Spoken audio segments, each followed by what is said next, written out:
উত্তর দিনাজপুর জেলার ইটাহার বালিয়াপাড়া এলাকায় 12 নং জাতীয় সড়কে ভয়াবহ পথ দুর্ঘটনায় মৃত 3, জখম 11। দাঁড়িয়ে থাকা শ্রমিক বোঝাই লরির পিছনে ধাক্কা অন্য একটি লরির। ঘটনায় মৃত 3 জন, জখম 11 জন শ্রমিক। শুক্রবার 7 সকালে ভয়াবহ পথ দুর্ঘটনাটি ঘটেছে ইটাহারের বালিয়াপাড়া এলাকার 12 নম্বর জাতীয় সড়কে।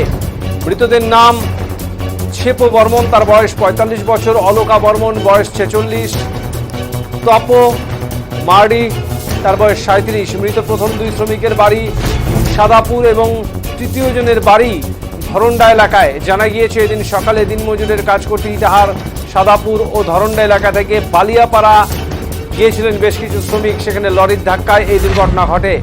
পুলিশ মৃতদেহগুলি উদ্ধার করে ময়নাতদন্তের জন্য পাঠিয়েছে। চিকিৎসা চলছে আহতদের।